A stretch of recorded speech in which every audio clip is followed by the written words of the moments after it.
Graça e paz, Deus abençoe a todos, todas as famílias representadas. Nós louvamos a Deus pela oportunidade de estudar a sua palavra mais um dia. Esta carta, né, que Paulo escreveu aos crentes de Tessalônica e que o Espírito Santo inspirou e orientou para que ficassem compondo os livros do Novo Testamento. Então, nós estamos estudando esta carta. Hoje, nós vamos estudar o capítulo 5, dos versículos 12 até o 28. Desta maneira, estaremos terminando a primeira carta aos Tessalonicenses. Se Deus for servido, se for a vontade dele, nós estudaremos a partir da semana que vem a segunda carta de Paulo aos Tessalonicenses. Nós vamos ler a palavra do Senhor e orar em seguida. Depois vamos meditar no seu conteúdo para nós no dia de hoje. 1 Tessalonicenses 5, de 12 a 28. O texto diz assim: Agora vos rogamos, irmãos, que acateis com apreço os que trabalham entre vós e os que vos presidem no Senhor e vos admoestam. 1 Tessalonicenses 5, de 12 a 28. Versículo 13. E que os tenhais com amor em máxima consideração, por causa do trabalho que realizam. Vivei em paz uns com os outros. Exortamo-vos também, irmãos, a que admoesteis os insubmissos, consoleis os desanimados, ampareis os fracos e sejais longânimos para com todos. Evitai que alguém retribua a outrem mal por mal. Pelo contrário, segui sempre o bem entre vós e para com todos. Regozijai-vos sempre, orai sem cessar. Em tudo dai graças, porque esta é a vontade de Deus em Cristo Jesus para convosco. Não apagueis o espírito, não desprezeis as profecias. Julgai todas as coisas, retende o que é bom. Abstende-vos de toda forma de mal. O mesmo Deus da paz vos santifique em tudo, e o vosso espírito, alma e corpo sejam conservados íntegros e irrepreensíveis na vinda de nosso Senhor Jesus Cristo. Fiel é o que vos chama, o qual também o fará. Irmãos, orai por nós. Saudai todos os irmãos com ósculo santo. Conjuro-vos pelo Senhor que esta epístola seja lida a todos os irmãos. A graça de nosso Senhor Jesus Cristo seja convosco. Amém. Senhor, nós queremos mais uma vez te agradecer pela tua misericórdia, pela tua bondade, pelo teu amor para conosco. Queremos te agradecer pela certeza que o Senhor nos concede, nos confirma de que esta palavra vem de ti e que esta palavra vem para nosso ensino, para nossa instrução, para nossa edificação, para nossa exortação, para nossa correção. Nós te agradecemos por esta palavra santa e bendita que temos a oportunidade de estudar.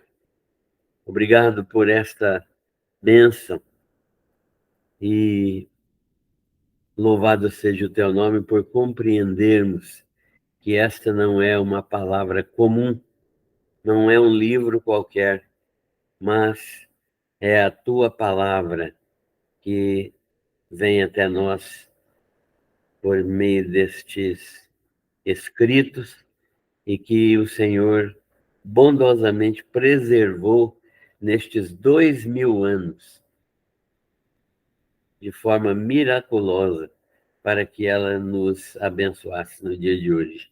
Obrigado por todas as tuas bênçãos, bênçãos sobre nossas vidas e famílias, bênçãos que o Senhor tem derramado em todos os lugares onde o teu povo se encontra, e nós agradecemos ao Senhor por isso. Louvamos o teu nome por esta oportunidade, pedimos sabedoria, discernimento, capacidade de entender aquilo que o teu Espírito revelou ao apóstolo Paulo. Nós oramos agradecidos em nome do Senhor Jesus Cristo. Amém. Muito bem, irmãos. Estamos estudando e finalizando hoje a primeira carta de Paulo aos Tessalonicenses. Nós vimos nesta carta alguns aspectos interessantes, importantes. Essa carta aqui é talvez seja o primeiro escrito do Novo Testamento, essa carta de Paulo, antes de qualquer outro livro do Novo Testamento. Possivelmente essa carta tenha sido escrita aí por volta de 50, mais ou menos, depois de Cristo. E Paulo escreve a carta aos Tessalonicenses, juntamente com Silvano, que é o mesmo Silas, e Timóteo. E o objetivo desta carta era fortalecer a fé dos Tessalonicenses e, ao mesmo tempo, deslindar algumas dúvidas que eles tinham com respeito à ressurreição e à segunda vinda do Senhor Jesus Cristo.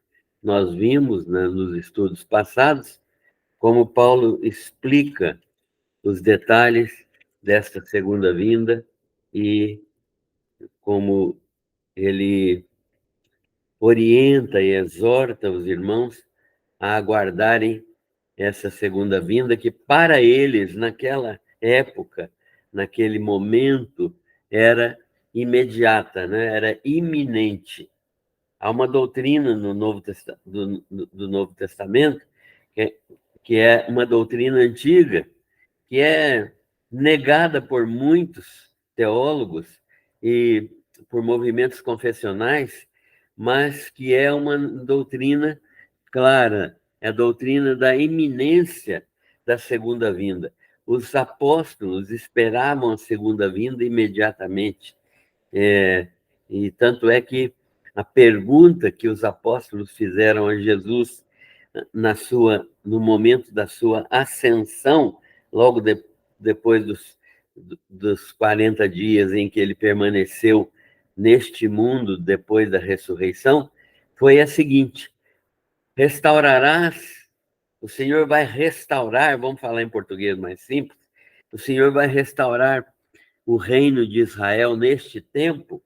Eles estavam imaginando que Jesus voltaria imediatamente do céu e restauraria o reino a Israel, porque eles aguardavam o reino milenar, o reino que é prometido em Isaías e que é prometido com certeza para Israel, para se cumprirem as profecias feitas a Abraão, Isaque, Jacó e Davi.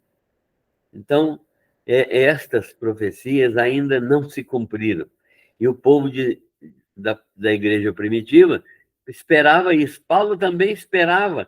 Tanto é que a sua conversa com os crentes tessalonicenses é uma conversa de se colocar né, como alguém que vai participar agora da segunda vinda. Então, ele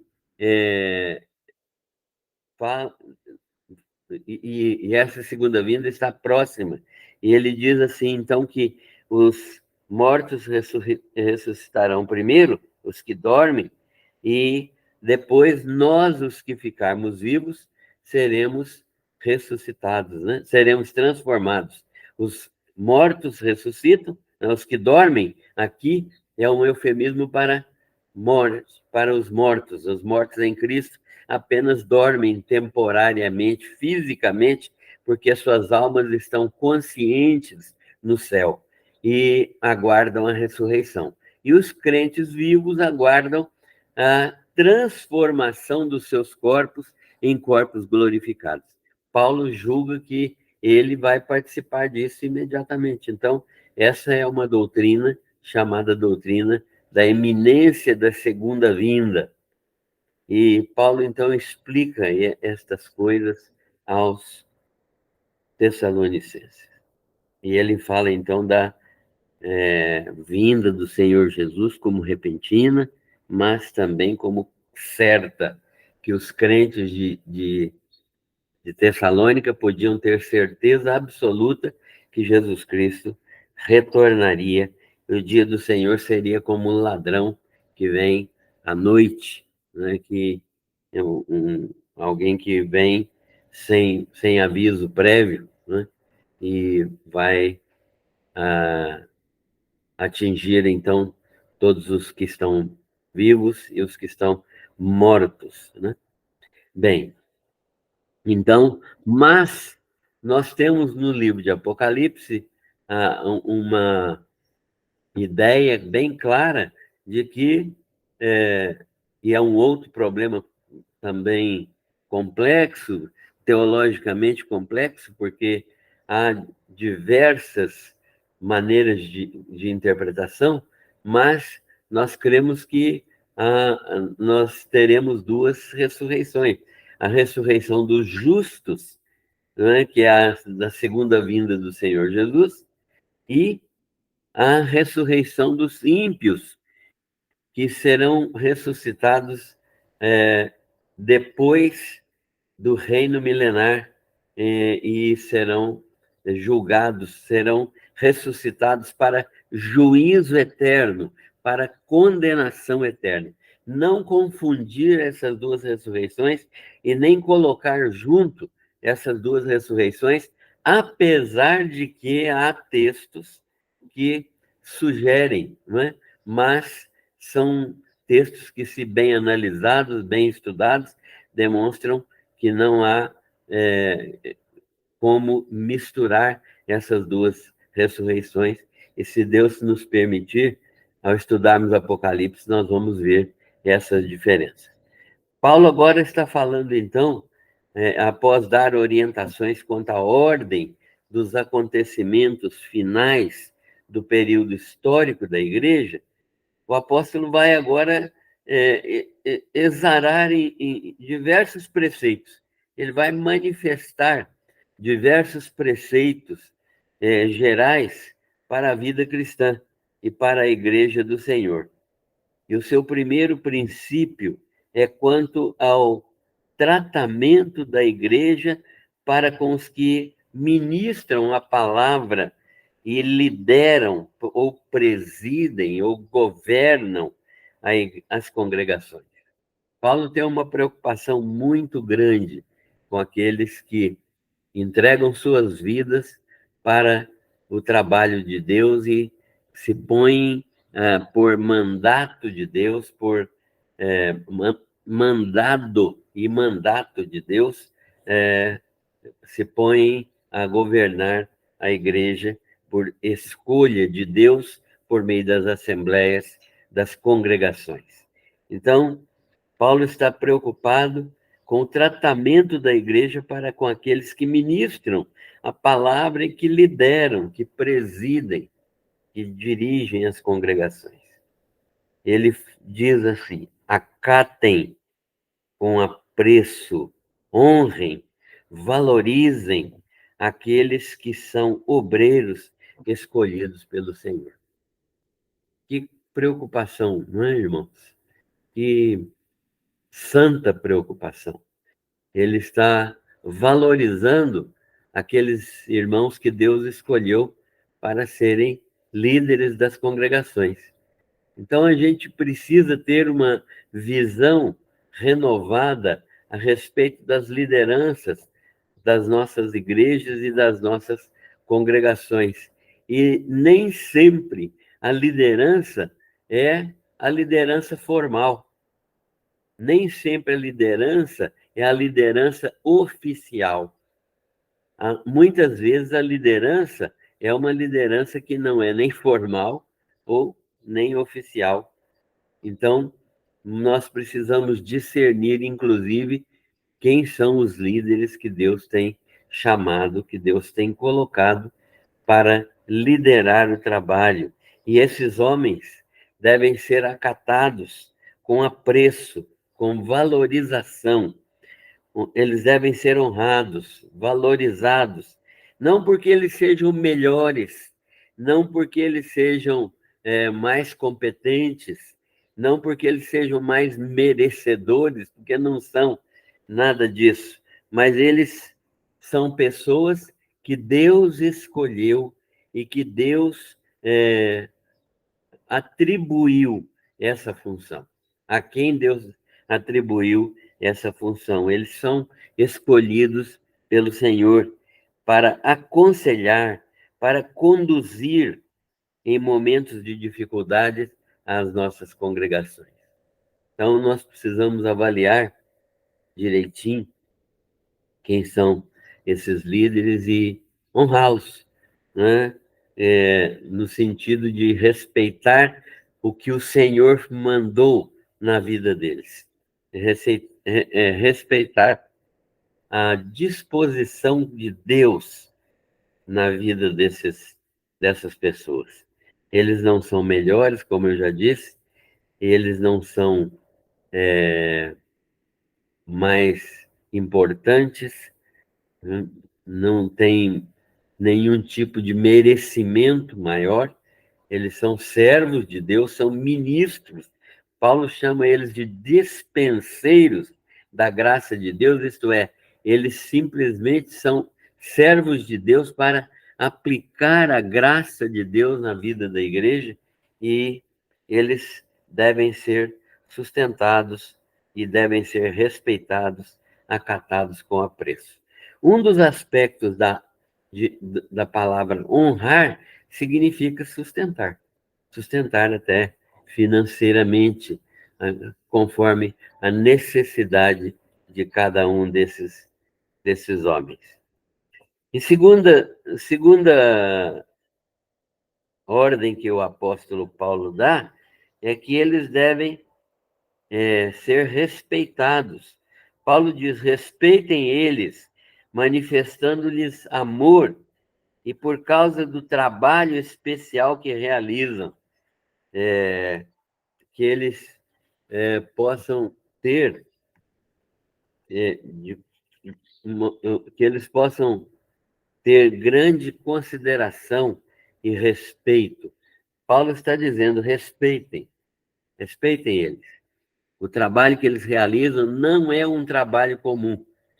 Paulo ensina a Timóteo, né, que o ministério é uma excelente obra.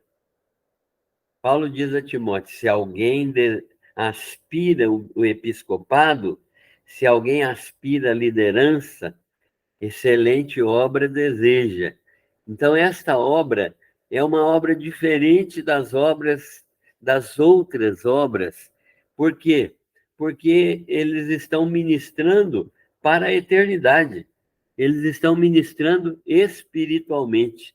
E isso significa que eles devem ser respeitados, porque o alcance do seu trabalho, o alcance da sua ação, é um alcance eterno. E eles devem, então, ser dignos de serem respeitados, de ser-lhes manifestado amor, e por causa do trabalho especial que eles realizam eles devem ser tidos em grande consideração e respeito. Terceira ordem que Paulo dá aos crentes de Tessalônica é que eles devem viver em paz uns com os outros. Vivam em paz uns com os outros, diz o apóstolo. Vivam em paz uns com os outros. Que eles tenham a capacidade de viver num relacionamento que seja pacífico, um relacionamento edificante, um relacionamento em que as pessoas aprendam a valorizar uns aos outros e aprendam a sujeitar-se uns aos outros. Não há possibilidade de termos paz se alguém quer ser melhor do que o outro. Então, nós precisamos de paz. E essa paz só é conseguida quando eu desejo servir ao meu irmão, quando eu me coloco à disposição do meu irmão, quando eu me coloco à disposição da igreja para ajudá-la, para servi-la, para orientá-la, para contribuir. Então, esse tipo de ordem do apóstolo Paulo é uma ordem essencial para a vida da igreja. Vivam em paz uns com os outros. Quarta ordem do apóstolo Paulo, quarto preceito que o apóstolo Paulo, quarta orientação que o apóstolo Paulo dá à igreja de Tessalônica. A igreja é exortada a ter algumas atitudes importantes. Quais são as atitudes que Paulo indica nesse texto? Primeiro, admoestar, que significa repreender, que significa advertir os preguiçosos, rebeldes e insubmissos. Paulo entende que o evangelho é transformador. O evangelho é transformador. Isso significa que quando uma pessoa é insubmissa, quando uma pessoa é briguenta, preguiçosa, rebelde, ela precisa ser chamada a atenção, é preciso admoestar. Muitas vezes nós encontramos situações como essa na igreja, mas porque é o fulano de tal, que é sobrinho do fulano, que é primo do Beltrano, que tem um dízimo grande, que deixa passar e nós não fazemos caso deste mandamento de Paulo, que é admoestar, repreender, advertir os preguiçosos, os rebeldes e os insubmissos. Por quê? Porque essas pessoas estão destoando do evangelho. Eles estão agindo de maneira que o evangelho fica descaracterizado, fica envergonhado. Então, nós precisamos de agir com firmeza, com amor, mas com firmeza. A igreja é advertida também a tomar uma outra atitude. Não é só admoestar e repreender, mas consolar, confortar, dar uma palavra de apoio aos desanimados e os atemorizados. Imaginem uma situação de perseguição como era lá em Tessalônica. Muitos crentes sendo perseguidos. Eles tinham medo, estavam atemorizados, estavam desanimados. O que Paulo diz?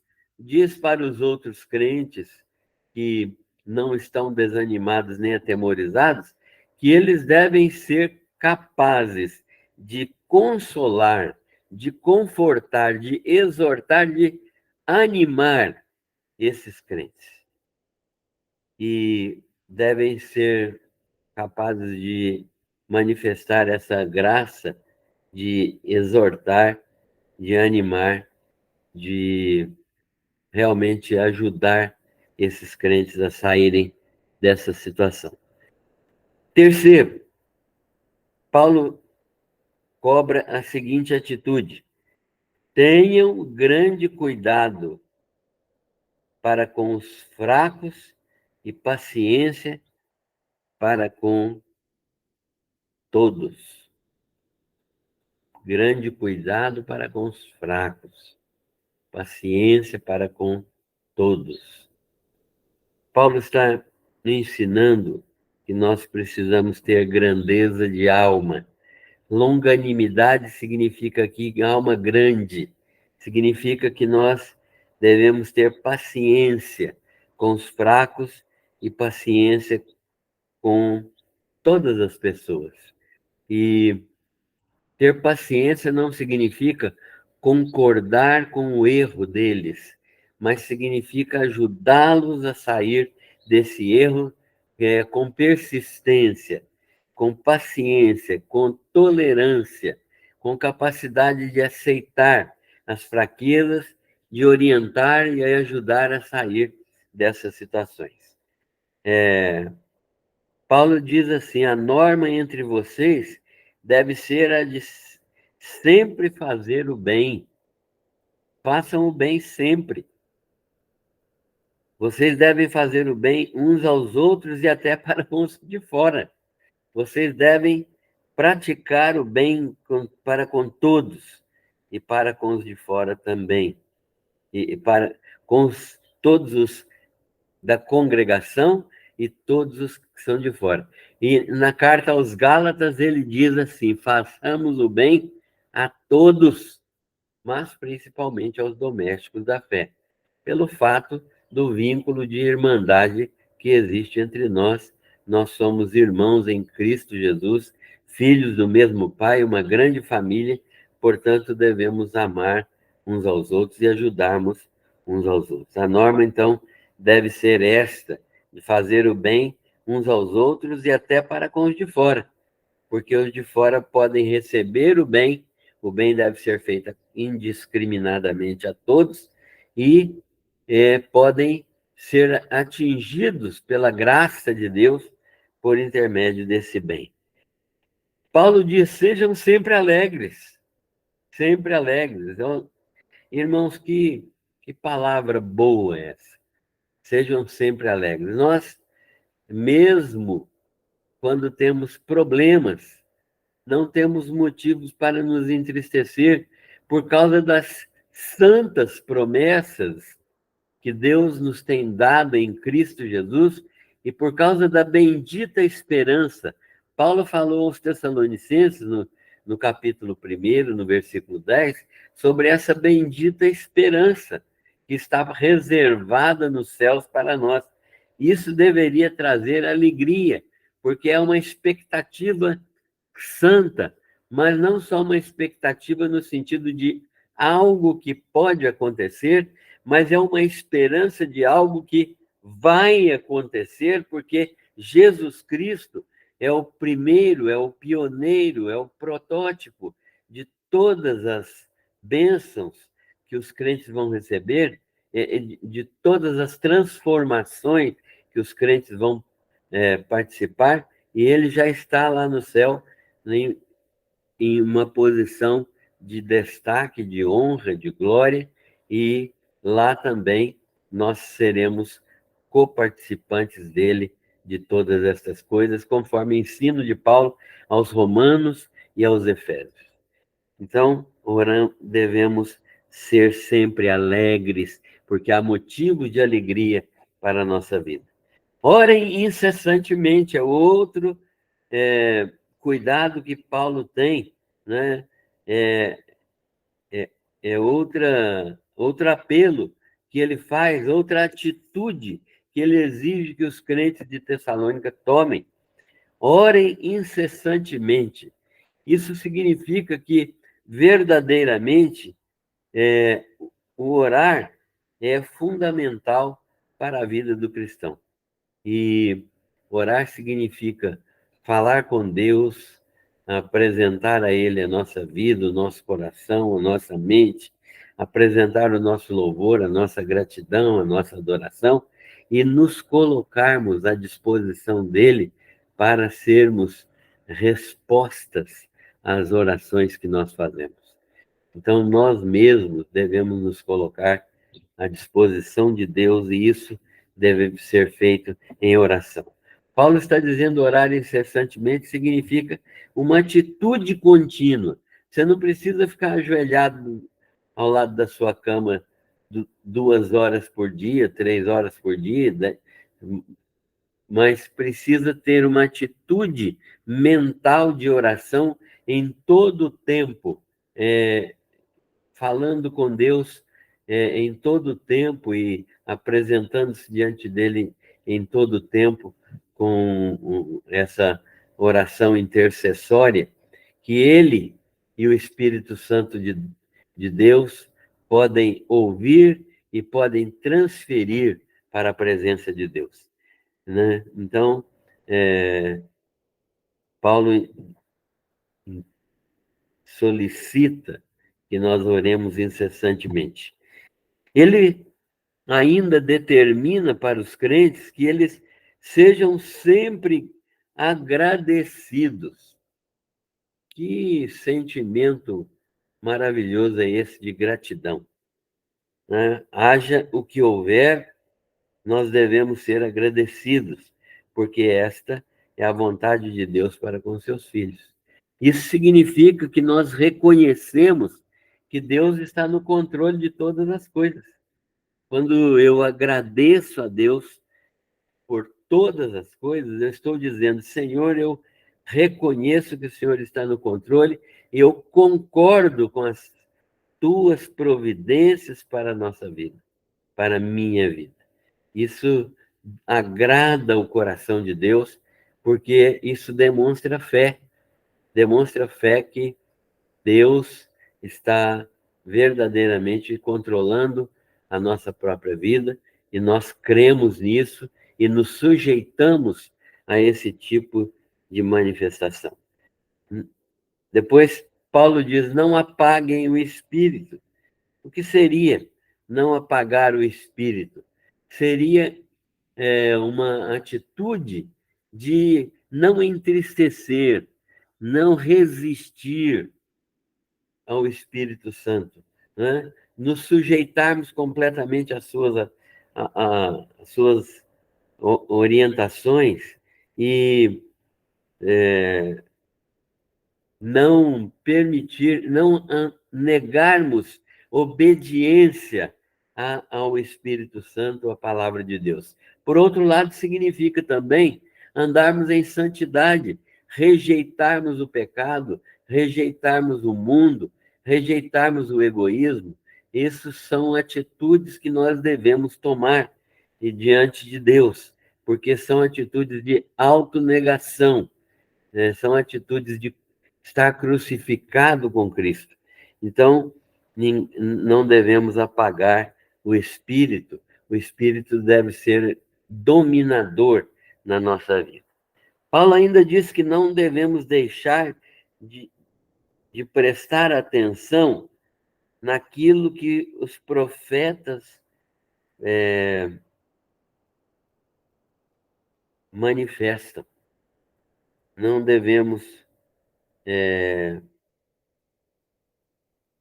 permitir que haja incredulidade no nosso coração. Há palavras proféticas que devem ser observadas. Quais são as palavras proféticas? São palavras de adivinhação do futuro? Não. Não é isso que Paulo está ensinando aqui. Paulo está ensinando aquela palavra que vem para edificação, para consolo, para fortalecimento dos crentes, para ensino. Então, essas palavras que Deus levanta profetas, mestres, para ensinar na igreja, elas devem ser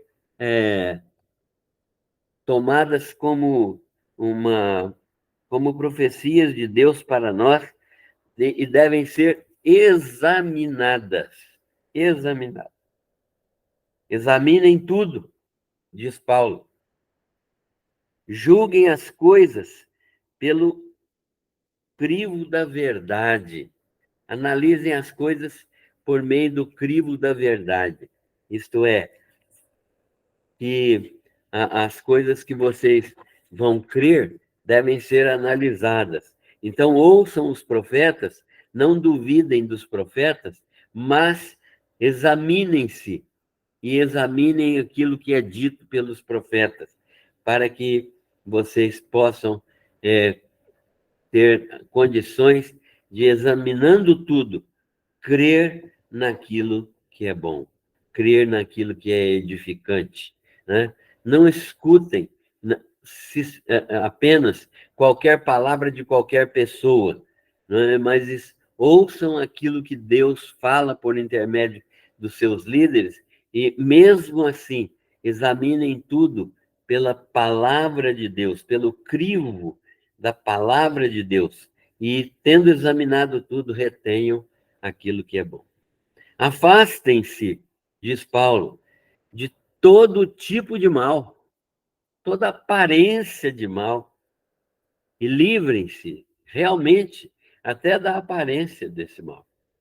Não afastem-se de todo tipo de mal, não permitam que o mal esteja na vida de vocês, e até aquilo que parece ser mal, aquilo que pode dar a impressão de ser mal, procurem evitar essas coisas, porque verdadeiramente é necessário ter um espírito de investigação, né, desse mal, né?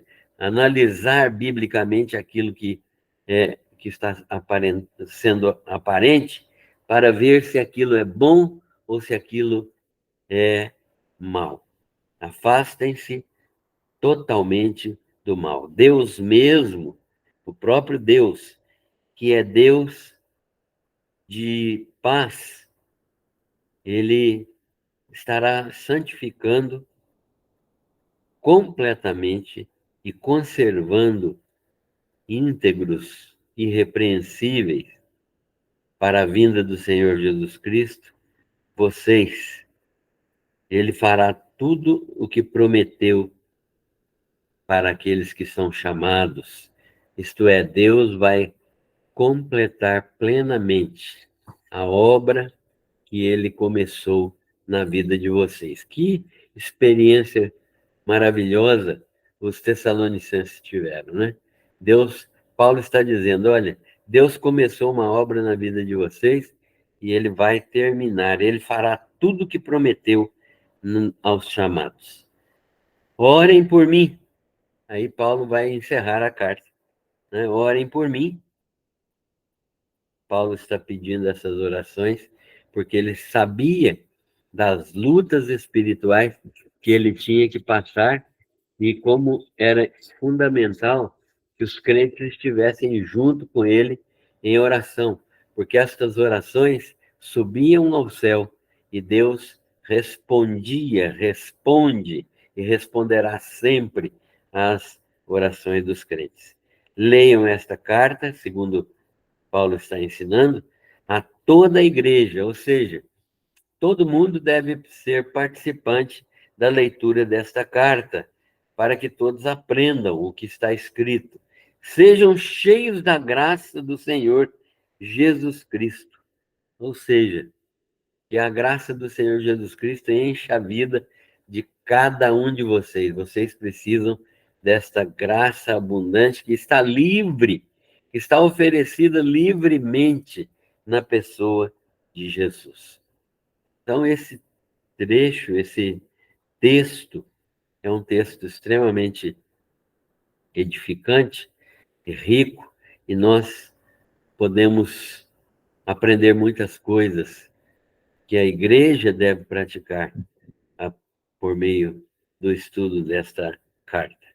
Concluindo e aplicando, como que nós vamos concluir e aplicar a nós hoje estes ensinos? Primeiro, a preocupação do apóstolo com aqueles que trabalham e ministram no Senhor. Estes deveriam ter sustento pela igreja. A igreja deveria ajudá-los, sustentando-os, porque eles eram ministros do Senhor. Então, nós vimos no início que Paulo tem uma preocupação muito grande com aqueles que servem ao Senhor, ministrando a palavra do Senhor, aqueles obreiros que são escolhidos por Deus para falar a palavra do Senhor. Nós precisamos, então, de contribuir. Há alguns ensinos aí que não são bíblicos nas redes sociais que têm falado contra a contribuição, têm falado contra o dízimo. E eu entendo que dízimo é uma forma de contribuição, realmente ela não é obrigatória, no sentido de que quem não entrega dízimo não vai para o céu. Não é isso. Mas é uma forma voluntária, uma forma espontânea, uma forma mínima de contribuição, uma forma adequada de contribuição, uma forma equilibrada de contribuição, uma forma que todos podem participar, cada um pode dar os 10% e todos estão dando proporcionalmente igual. Então, nós cremos que esse é o método que Deus escolheu para o sustento dos seus obreiros. Paulo ensina aos Coríntios que Deus determinou, Deus orientou que os que anunciam o Evangelho vivam do Evangelho. E aqui na carta aos Tessalonicenses, ele orienta deste modo. Você é contribuinte? Agora, eu entendo que quem entrega menos do que aquilo que os fariseus entregavam não é um bom contribuinte, né? É preciso entregar, no mínimo, os 10% que constituem o dízimo e que é uma manifestação de gratidão no coração do crente para que Deus seja exaltado. Segundo, conclusão e aplicação. O estabelecimento de um relacionamento de paz entre os irmãos, né? Paulo escreve aos Romanos, tende paz com todos os homens, se for possível, né? Quanto estiverem em vós, tende paz com todos os homens. Este estabelecimento de paz entre toda a congregação e com todos os homens é uma marca do Evangelho. O Evangelho permite que haja pacificação entre nós e Deus, que haja pacificação entre nós e os nossos irmãos, e haja paz dentro do nosso próprio coração. Então, é um estabelecimento de um relacionamento de paz que é necessário. Isso pressupõe reconciliação, perdão. Se há alguma ofensa, se alguém foi ofendido, ou se alguém ofendeu outra pessoa, devem se procurar e reconciliar e perdoar. Perdoar e reconciliar é uma marca do Evangelho. Terceiro, o cultivo de uma vida alegre é um mandamento de Paulo. Regozijai-vos sempre, alegrai-vos sempre no Senhor.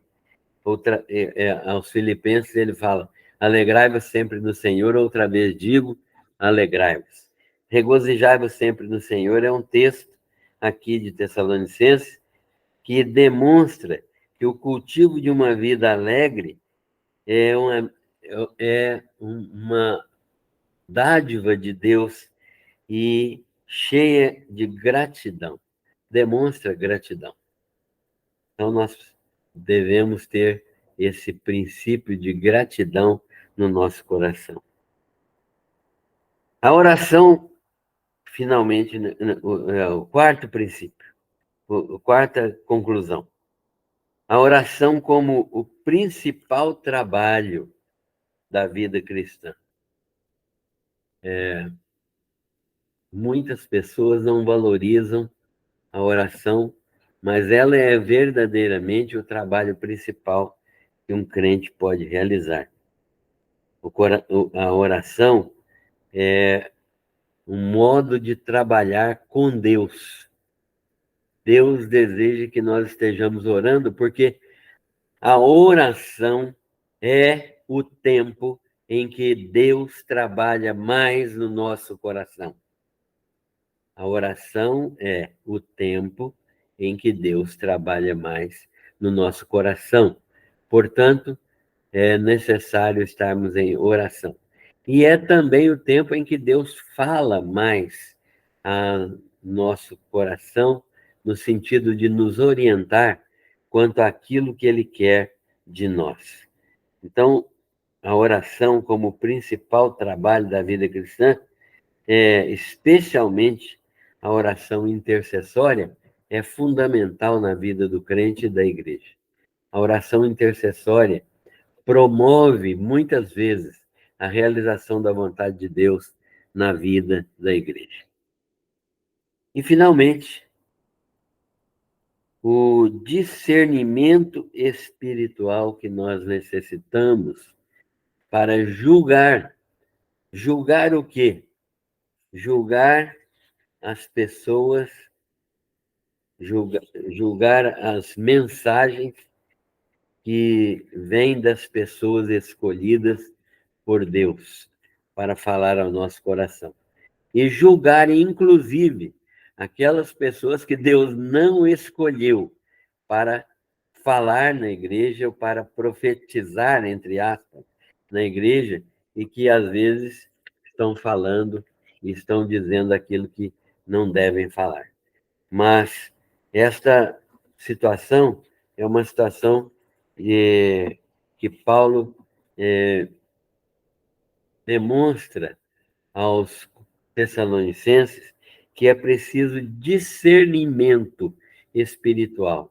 Não é qualquer um que fala, nem tudo que se fala, nem a hora de falar que caracteriza a, esta condição, mas sim aquilo que Deus fala por meio dos seus servos.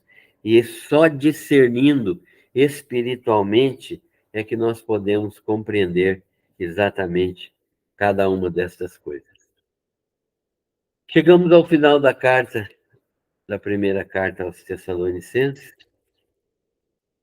Deus permitir, estaremos passando para 2 Tessalonicenses, e nós desejamos que a palavra do Senhor tenha efeito e fale, sem dúvida, ao nosso coração nesta tarde, e que possamos ter aprendido como nos relacionarmos na igreja com pastores, com líderes, entre nós mesmos, com as pessoas de fora, porque este desejo do apóstolo Paulo está expresso nesta carta aqui à igreja de Tessalônica.